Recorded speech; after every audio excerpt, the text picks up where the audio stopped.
সেই অবস্থানে থেকে এখন ভাবি যে এই দেশটা সৃষ্টি করার জন্যই কি আমি আমার যৌবন বিসর্জন দেওয়ার জন্য, জীবন বিসর্জন দেওয়ার জন্য, নিশ্চিত মৃত্যু জেনেও আমি যুদ্ধে গিয়েছিলাম। আমার এখনো মনে পড়ে, আমি যখন প্রথম এটা এপ্রিল মাসের 25 তারিখ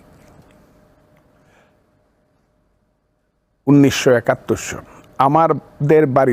আমাদের গ্রামের বাড়ি থেকে তৎকালীন এমএনএ, পরবর্তী সময়ে বাংলাদেশের রাষ্ট্রপতি হয়েছিলেন, আমরা দুইজনই তখন আওয়ামী লীগ বা আমি ছাত্রলীগ করতাম, উনি এমএনএ ছিলেন 70 সনে। 71 সনের 25শে এপ্রিল আমাদের বাড়ি থেকে জনাব আব্দুল হামিদ, আমি আরও আমাদের 6 বন্ধু, শাহাবুদ্দিন ঠাকুর, ফজলুল হক, এম এ আফজল, এইরকম আমরা 6 জন, কবির উদ্দিন ভুইয়া, আমার সবই মনে আছে। আমি কোনো কারণে আমি 69 সন থেকে ডায়েরি লিখি, একদিনের জন্য সেই ডায়েরি বাদ যায় না। 69 সন থেকে আমার সেই পরিবেশটা মনে পড়ে। আমার মা আমাকে ধরে কিভাবে কাঁদছিল। আমার বড় ভাই ছিল আমার জীবনের শ্রেষ্ঠ লোক, আমার আপন বড় ভাই, পরে যাকে ষড়যন্ত্র করে হত্যা করছে। আওয়ামী লীগের একটা আমার থানার প্রেসিডেন্ট ছিল, শেষ পর্যন্ত 1980 সনে তাকে হত্যা করা হয়েছে। আমার চেয়ে মাত্র 3 বছরের বড় ছিল। তার তখন একটা মেয়ে ছিল, মেয়েটার বয়স মাত্র 2 বছর। ওই যে মেয়েটা আমার গলা জড়ায় ধরছিল, তার দাদির কান্না শুনে কেউ ছাড়াইতে পারছিল না। কাকা তুমি যাইও না। এই যে মায়ের কান্না, বাবা তুমি যাইও না, আর কাকা সন্তানের কান্না, কাকা তুমি যাইও না, সব কিছু উপেক্ষা করিয়া, বাবার বাহুবন্ধনকে উপেক্ষা করিয়া যুদ্ধে গেছিলাম।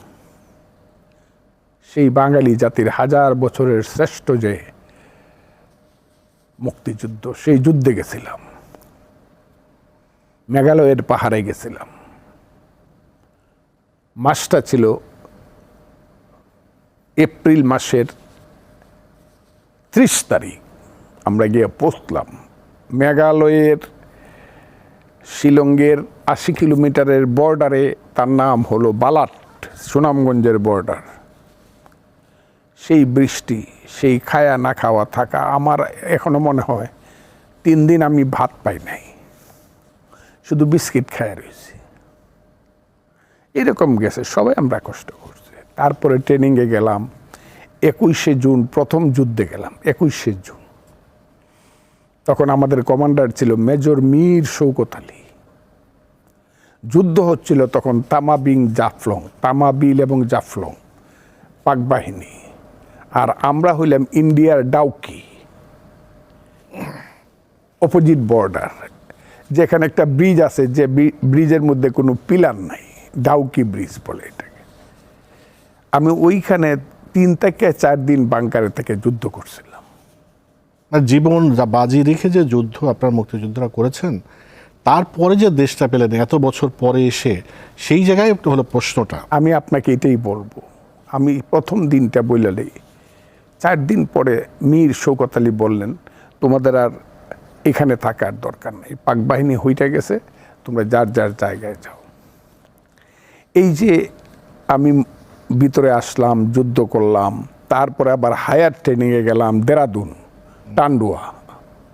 আমি কিশোরগঞ্জের কমান্ডার হিসাবে, মুজিব বাহিনী BLF এর কমান্ডার হিসাবে যুদ্ধে গেলাম, ট্রেনিংয়ে গেলাম।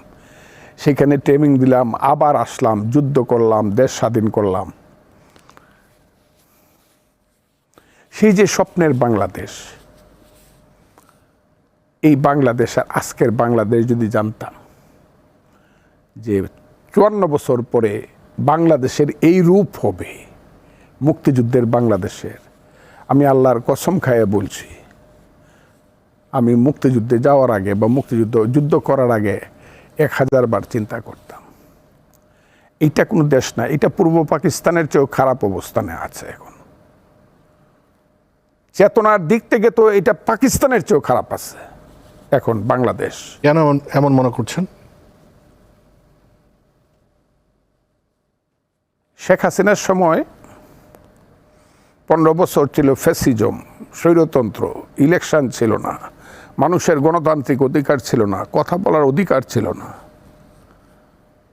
কথা বললেই ধরে নিয়ে যেত, গুম করে ফেলে জেলখানায় দিত, মিছিল করতে দিত না, বা আমাকে বাড়িতে যাইতে দিত না। কিন্তু আমি বুঝতাম শেখ হাসিনা এবং তার একটা সরকার আছে, তার একটা অস্তিত্ব আছে, তার একটা ইনফ্লুয়েন্স আছে ওভার দ্য সোসাইটি। আমি যেখানে যে অবস্থানে থাকি সেইখানে আমি যদি কোনো বিপদে পড়ি, বিরোধী দলের লোক হইলো, আমি গিয়ে কোথাও শেল্টার নিতে পারবো, সেই শেল্টার নিতে আমার একবারও মনে হবে না যে আমার জীবন সংশয় হইতে পারে। জীবনটা রক্ষা করার মতো অথরিটি ছিল। এখন যে অবস্থাটা চলছে এটা হলো অন্ধকার না, এটা হলো কুয়াশা। এখন ডাবল লাইট জ্বালায়ও, ডাবল লাইট গাড়িতে করে আর এই রাস্তাটা আর দেখা যাচ্ছে না। কোথায় যাচ্ছি আমরা? কে দেশের নেতৃত্ব দিচ্ছে, কার হাতে? এই জায়গাটা একটু আমি এই জায়গাটা আসবো। বর্তমান যে সময়টা আসছে, আমরা অন্তর্বর্তী 24শে আগস্টের পরে অন্তর্বর্তী সরকার যে রিপোর্ট কার্ড, এটা নিয়ে আপনার কাছে আসবো। যেহেতু আপনি শেখ হাসিনার প্রসঙ্গ উঠেছেন, এই জায়গাটা একটু আপনার কাছে একটু জানতে চাই।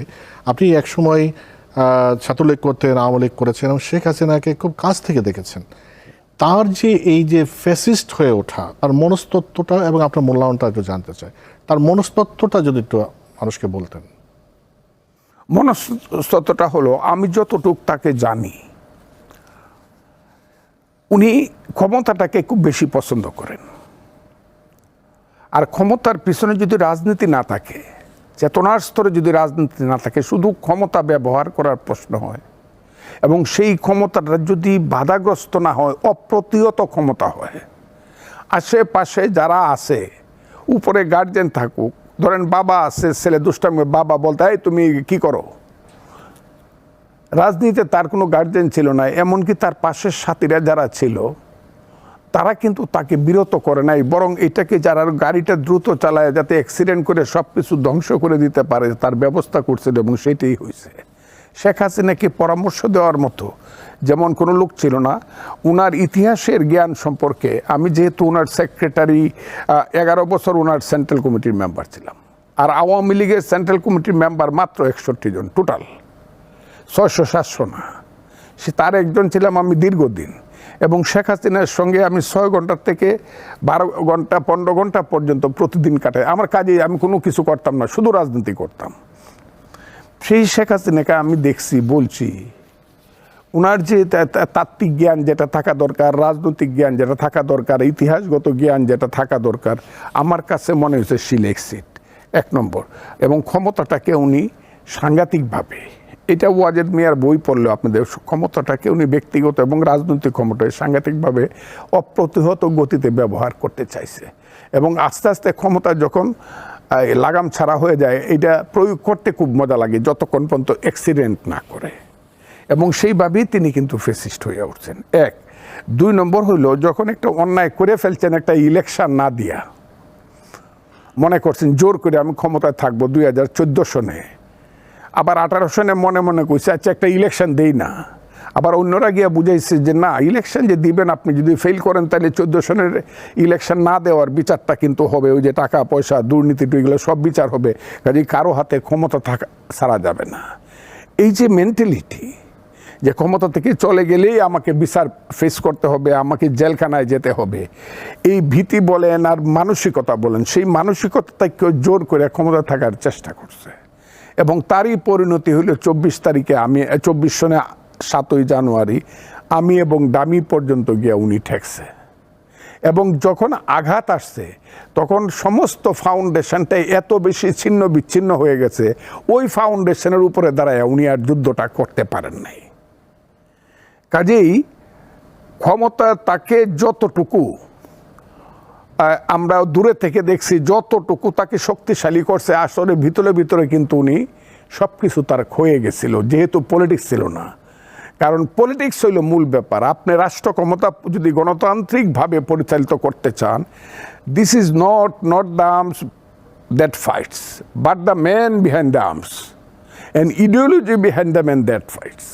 অস্ত্রটা যুদ্ধ করে না, অস্ত্রের পিছনে একটা মানুষ থাকে, সেই মানুষের পিছনে আদর্শটা যুদ্ধ করে, যেটা শেষ পর্যন্ত শেখ হাসিনা এবং তার সাথীদের ছিল না। এই যে আপনি যেটা বললেন, শেখ হাসিনা এবং তার সাথী সবাই তো রাজনীতিবিদ এবং এদের অনেকেই মুক্তিযোদ্ধা, এবং শেখ হাসিনা মানে জাতির যে পিতা, তার কন্যা, সেই কন্যার এই জনগণকে বাদ দিয়ে ভারত বলা হয় যে ভারত তোষণ রাজনীতি করেছেন এবং ভারতের উপর নির্ভর করেছে। এই আওয়ামী লীগের এই ভারত তোষণ রাজনীতির কারণটা কি? শোনেন, ভারত, আমরা তো ভারতীয়, 10,000 বছরের লিখিত ইতিহাস, তার আগেরটা নাইবা বললাম আমি। আমরা সিন্ধু পারের মানুষ, গঙ্গা পারের মানুষ, পদ্মা মেঘনা যমুনা পারের মানুষ, আমরা তো ভারতীয়। একদম আফগানিস্তান থেকে ধরে আপনার বার্মা পর্যন্ত যে ভূখণ্ড, দক্ষিণ এশিয়া যেটাকে বলা হয়, সার্ক যেটাকে, আমরা তো আসলে ভারতীয় 10,000 বছর। অনেক উত্থান পতন হয়েছে, এইটা কইলে অনেক সময় লাগবে। অনেক উত্থান পতন হয়েছে ইতিহাসের, আমি ইতিহাসেরও ছাত্র, আবার পলিটিক্যাল সায়েন্সেরও আমি ছাত্র। অনেক উত্থান পতন হয়েছে। উত্থান পতন হইতে হইতে মহাভারতের সময় আইসা দেখা গেল যে বঙ্গীয় বদ্বীপ নামে একটা অঞ্চলের সৃষ্টি হয়েছে, এখানেও কিছু মানুষের অবস্থান হয়েছে। এবং আলেকজান্ডারের সময় আইসা, এখন থেকে প্রায় 3,000 বছর আগে আইসা দেখা গেল বাংলা বা বঙ্গ একটা জাতিসত্তা হিসাবে দাঁড়াইছে। এবং আলেকজান্ডার গঙ্গা নদীর পশ্চিম পার পর্যন্ত আসছে, বিহার পর্যন্ত আসছে। আইসা বলছে তার সেনাপতিরে, ও পারে যাব না। কেন যাবেন না? বড় দেশ, বড় বিচিত্র দেশ সেলুকাস, তার চেয়ে বিচিত্র দেশের মানুষ। কথাটা যদি রূপ করতে বলা হয়, কিন্তু কথাটার মধ্যে সত্যতা বোঝা যায়, যেহেতু আলেকজান্ডার এখানে আসেননি। যেমন সম্রাট জাহাঙ্গীর আইসাও এইখানে প্রথমে আসছিলেন 22 দিন বজরাবাইয়া। 1612 খ্রিস্টাব্দে ইসলামকা যখন মুসাকাকে পরাজিত করে সোনারগাঁও থেকে রাজধানী যখন ঢাকায় স্থানান্তরিত করে জাহাঙ্গীরনগর নাম দিল, তখন তার সম্রাটটাই বলল, হুজুর আপনি আইসা দেখে যান। আপনি বাহারিস্তানে গায়েবিন একটা বই আছে, মির্জা নাথানের লেখা, এগুলো নিশ্চয়ই আপনারা পড়েন, এর পড়লে পাইবেন। আপনি আসেন, দেখে যান, আপনার নামে একটা সুন্দর রাজধানী করছে। 22 দিন বজরাবাইয়া জাহাঙ্গীর আসলেন। আইসা সকালবেলা গিয়ে নদীর পাড়ে বসলেন। তখন পোস্তা ছিল রাজধানীর, নট পোস্তা গোলা, পোস্তা, লালবাগের পোস্তা। সকালবেলা গিয়ে নদীর পাড়ে বসলেন, বুড়িগঙ্গার পাড়ে। দেখলেন নদীর পানি উত্তর দিকে যায়। বিকালবেলা সন্ধ্যার আগে আবার গিয়ে বসলেন, দেখলেন নদীর পানি দক্ষিণ দিকে যায়। জাহাঙ্গীর খুব অবাকভাবে জিজ্ঞাসা করলো তার সেনাপতি ইসলামকে, ইয়া কে আয়? সকালবেলা দেখলাম নদীর পানি উত্তর দিকে যাচ্ছে, বিকালবেলা আবার দক্ষিণ দিকে যায়। ইসলামকা বললেন, হুজুর ইসিকা নাম বঙ্গাল মূল্য। তখন জাহাঙ্গীর বলছিল, যে দেশে সকাল বিকাল নদীর পানি গতি পরিবর্তন করে, এই দেশে বেশি দিন থাকা ঠিক না।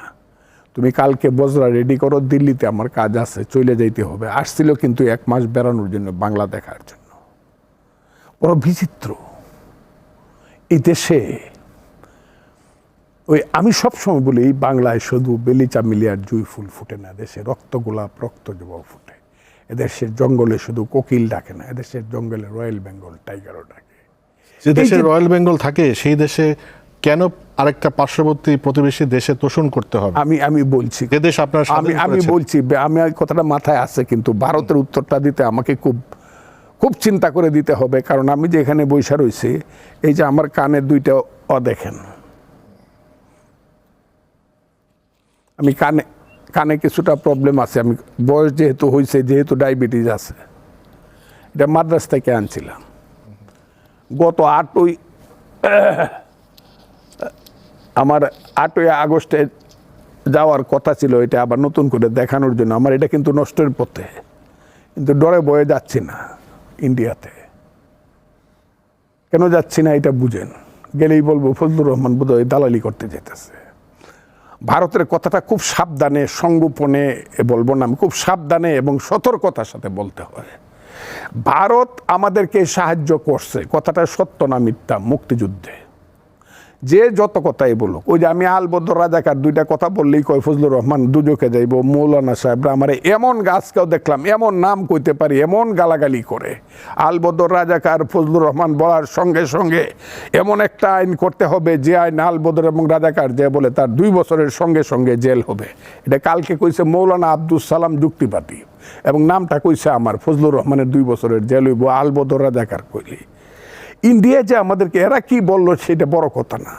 এই পৃথিবীতে যখন বাঙালির 25শে মার্চ রাত্র 12টার পরে যখন সব কিছু শেষ করে দিচ্ছিল, হাজারে হাজারে পুলিশ মারে ফেলতেছিল, ইপিআর বাঙালি মারে ফেলতেছিল, লাখে লাখে মানুষ ঢাকা শহর সাইডে চলে যেতেছিল, বুড়িগঙ্গার পানি যখন রক্তে লাল হইতেছিল, 2রা এপ্রিল একদিনে 10,000 মানুষ মারা গেছিল শুধু জিঞ্জিরা আর কেরানীগঞ্জে। দেখার যখন পৃথিবীতে কেউ ছিল না, কেউ ছিল না, কারণ আমেরিকা বিরুদ্ধে ছিল, চীন বিরুদ্ধে ছিল, সমস্ত মুসলিম কান্ট্রি বিরুদ্ধে ছিল, বাঙালিদের বিরুদ্ধে, বাঙালিদের যুদ্ধের বিরুদ্ধে ছিল। যখন আল্লাহ ছাড়া কোনো উপায় ছিল না, একটা দেশ আইসা আমাদের পাশে দাঁড়াইল, এবং একটা দেশের একটা রেডিও সেন্টার এখন মনে হয় আকাশবাণী কলকাতা, দেব দুলাল বন্দ্যোপাধ্যায় আজকের বিশেষ বিশেষ খবর হলো, এই শব্দটা শোনার সঙ্গে সঙ্গে মনে হইতো যেন জীবিত হয়েছি। কাজেই ইন্ডিয়া আমাদেরকে সহযোগিতা করছিল, অনেকে বলবে তার লাভে করছিল, কেউই লাভ ছাড়া কাউকে সহযোগিতা করে না। আচ্ছা, যে প্রসঙ্গে আলোচনা করছিলাম, ভারত আমাদের সহযোগিতা করেছে, তার বিনিময়ে ভারতকে, যেমন শেখ হাসিনা বলেছেন ভারতকে যা দিয়েছি সারা জীবন মনে রাখতে হবে, ভারতকে সহযোগিতা করেছে, তার বিনিময়ে কী কী নিয়েছে এবং সেটা কতটা যৌক্তিক ছিল, এই জিনিসটিকে যদি একটু নজর দিয়ে দেন। আপনি আজকে আমাকে কঠিন প্রশ্ন করতেছেন এবং বিব্রত কর, তারপর আমি উত্তর দিবই। আমি আপনাকে বলি, সেই ভারত 25শে মার্চ রাত বঙ্গবন্ধু অ্যারেস্ট হয়ে চলে গেলেন, আল্লাহ ছাড়া বাঙালির আর কোনো গতি ছিল না, সব কিছু পুরে ছারকার হয়ে যাচ্ছে, কেউ কিছু বলছে না। 26শে মার্চ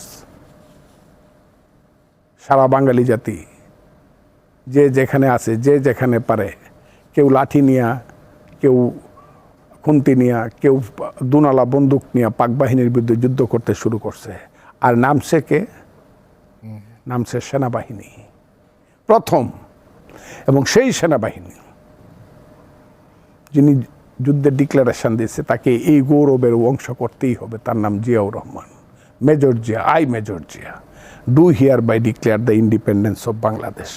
প্রথমে নিজের নামে বলছে, রেডিও সেন্টারে যারা বসা ছিল, আবুল কাসেম সন্দীপ্ত যারা বসা ছিল, শফিদ সহ, হ্যাঁ, মুস্তারি সবই, সবাই বলল আপনি এটা কী করলেন, আপনার তো কোনো এন্ডোর্সমেন্ট নাই, আপনি কিভাবে দেশের স্বাধীনতা? তখন উনি বললেন, yes, I major Zia do hereby declare the independence of Bangladesh on behalf of our great national leader Bangabandhu Sheikh Mujibur Rahman.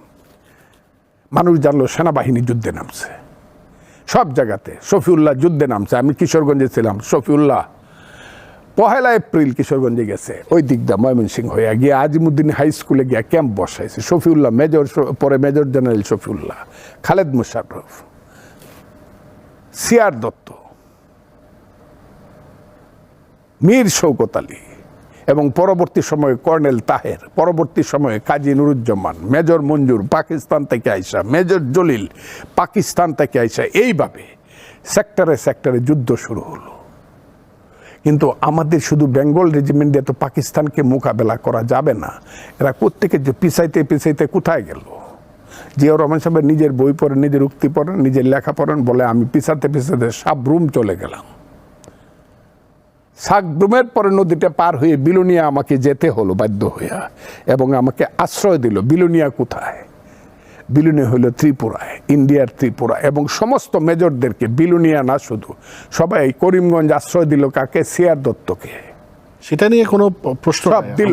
আমি যে গেলাম যুদ্ধে, হাজার হাজার লাখ লাখ ছেলে যে যুদ্ধ গেল, প্রথম যে আমরা বর্ডারটা পার হইলে পরেই গিয়া ওই যে ইন্ডিয়ার বুটের ডাইল আর গন্ধের ভাত দিয়া যে এক পেট ভাত খাওয়া 5 দিন পরে, এটা কে খাওয়াইছে আমাদেরকে?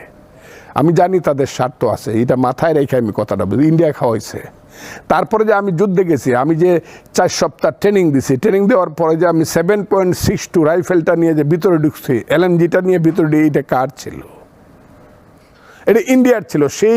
সেটা বুঝলাম, কিন্তু স্বাধীন যে প্রশ্নটা বলছে ওইটাতে কেউ অস্বীকার করছে না, কিন্তু স্বাধীনতার পরে ভারতের সাথে বাংলাদেশের যে সম্পর্ক, দেশের মানুষের সাথে কি সম্পর্ক হয়েছে নাকি শেখ হাসিনার সাথে সম্পর্ক হয়েছে? শেখ হাসিনাটা পরে আসেন, আমি বঙ্গবন্ধুর সাথে কথাটা বলি।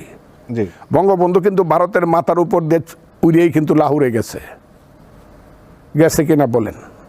ইসলামী সম্মেলনে গেছে নাকি না যায়নি? যেটার জন্য বঙ্গবন্ধুকে অনেক খেসারত দিতে হয়েছে। তার সাথীরা না করছে, বঙ্গবন্ধু বলছে আমি কারো মাখা তামুক খাই না, আমি উড়িয়ে যাবই, গেছে। এবং বঙ্গবন্ধু থাকাকালীন সময় যদি কেউ মনে করে যে শেখ মুজিবুর রহমান সবই ইন্ডিয়ারে দিয়ে দিছে, বলতে পারে। কিন্তু মাখা তামুকের খাওয়ার কথা যে বলছেন, তার বেটি কি সে মাখা তামুক খেয়েছে? হ্যাঁ, আমার মনে হয় না। বঙ্গবন্ধু শেখ মুজিবুর রহমান মৃত্যু পর্যন্ত আন্তর্জাতিক রাজনীতিতে মাথা উঁচু করেই না, ছিল। বঙ্গবন্ধুর কথা বলছি না, শেখ হাসিনা তার কন্যার কথা বলছি। আমি কন্যাটা পরে আসেন না, বলেন। কন্যা তো অনেক পরের ব্যাপার। বঙ্গবন্ধু তো ইন্দিরা গান্ধীকে দিল্লিতেই বলছে কানে কানে, কোন দিন আপনি আপনার সৈন্য ফিরায় আনবেন, বলছে কি না বলেন? এবং 17 মাস সৈন্য ফিরে গেছে। পৃথিবীর ইতিহাসে এই ধরনের ঘটনা কোনোদিন কেউ ঘটাইতে পারছে কিনা? ইন্ডিয়ান সমস্ত সৈন্য, আমি তো ছিলাম ওখানে। ইন্দিরা গান্ধী যখন আমি ভালো বাংলা বলিতে পারে না, তারপর রবীন্দ্রনাথের ভাষা দিয়ে একটা কবিতা কইয়া তারপরে হিন্দিতে বক্তৃতা, আমি তো ছিলাম ওই মাঠে। আমি তো এই দেশের ইতিহাসের সাক্ষী ভাই, 61 বছর যাবত তো পলিটিক্স করি। সেই জন্য তো আপনাকে আমি আপনাকে বলছি, এই মুক্তিযুদ্ধের মাত্র মানে ডিসেম্বরে দেশ স্বাধীন হয়েছে, জানুয়ারি ফেব্রুয়ারি আর মার্চ 2.5 মাসের মধ্যে সমস্ত সৈন্য চলে গেল। শেখ মুজিবুর রহমান যদি মেরুদণ্ডহীন মাথা নত মানুষ হইতো, তাহলে ইন্ডিয়ান সৈন্যকে যাইতো। আমাকে 1 কোটি গালি দিবে আজকে এরা, কিন্তু এইটাই ইতিহাসের সত্য, চলে গেছে তারা।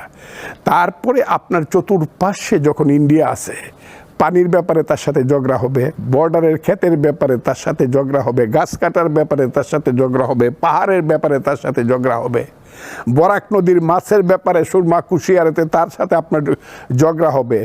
আমেরিকার ঝগড়া তো মেক্সিকোর সাথে হবে, বর্ডারে কানাডার সাথে হবে, আমার সাথে হবে না। কিন্তু বাংলাদেশের অভ্যন্তর রাজনীতিতে কি তারা নাক গলাতে পারে?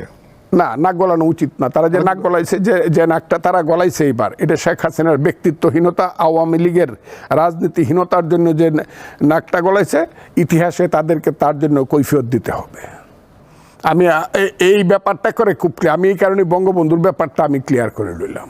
শেখ হাসিনা যা করছে ক্ষমতায় থাকার জন্য, ওই যে ইনফিরিয়রিটি কমপ্লেক্স, যদি রাজনীতিতে হাইরা যায় এবং ক্ষমতাকে চলে যায়, তাইলে তো আমার জেল খাটতে হবে, সব কিছু শেষ হয়েছে। কাজী এটা করতে গিয়ে এখন একদম এমনভাবে নিঃশেষ হয়েছে, আমি জানি না কবে কখন কোথায় এই দেশে তারা রাজনীতিতে আসতে পারবে কি, আমি জানি না। একটা প্রশ্ন বলি, আপনি শুরুর দিকে বলছিলেন বা আপনি অন্য জায়গাও বলেছেন শুনেছি যে আপনি দীর্ঘদিন আপনার এলাকায় যেতে পারেননি, বিশেষ করে যে কিশোরগঞ্জের সাবেক রাষ্ট্রপতি যিনি ছিলেন আমাদের বাংলাদেশে, তার সাথে আপনার কি দ্বান্দ্বিক সম্পর্কের কারণে কেন যেতে পারেননি বা এখন যেতে পারছেন কিনা? আর এই লোকগুলা এরা কোথায় আছে আল্লাহও জানে না, কই আছে। শুনি মাঝে মধ্যে উনি নাকি তার পুরান এখানে নিকুঞ্জের বাসায়, কেউ বলে পলায় আছে। আমি খোঁজ নেওয়া, শুধু তার বাড়িটা, তার বাপ দাদার যে বাড়িটা, এবং পরবর্তী সময় যেটাকে সে রাজমহল তাজমহল বানাইছিল, মিঠামনের বাড়িটা 30,000 লোক পুড়তে গেছিল পেট্রোল লইয়া, আমি এটা রক্ষা করে দিছি। অন্ত এইটা পুরো না, তোমরা এখনো পুরে নাই। তার শহরের বাড়ি অন্যরা পুরাইছে, এখানে আমার কোনো হাত নাই। কিন্তু মিঠামনের বাড়ি যেহেতু এটা আমার এলাকা, আমি রক্ষা করছি। আজকে তারা এত বিপদে আছে, তাদের ব্যাপারে কথা বলবো। হামিদ সাহেব আর আমি একসাথেই রাজনীতি শুরু করছি। উনি বয়সে আমার 5 বছরের বড়, কিন্তু ছাত্রলীগ উনি আমার আগে করছে। উনি ছাত্রলীগের president, founder committee in the year 1965। আরেকজন জেনারেল সেক্রেটারি, আমি ফার্স্ট জয়েন্ট সেক্রেটারি। এ হলো আমাদের অবস্থানটা রাজনীতি। এবং আমরা এই পলিটিক্সটা করে গেছি। উনি কইলাম তো হামিদ সাহেব সহ আমাদের বাড়ির থেকে আমরা যুদ্ধে গেছি, হামিদ সাহেবের বাড়ি থেকে না কিন্তু। তো সেই হামিদ সাহেবের সঙ্গে আমার ঘটনাটা ঘটলো 1975 সনের 15ই আগস্ট। আমি তখন যেমন এখন আওয়ামী লীগ করি না, কিন্তু আমার অনেক কথা মানুষ মনে করে এটা তো আওয়ামী লীগকে লাইভ দেওয়া হচ্ছে।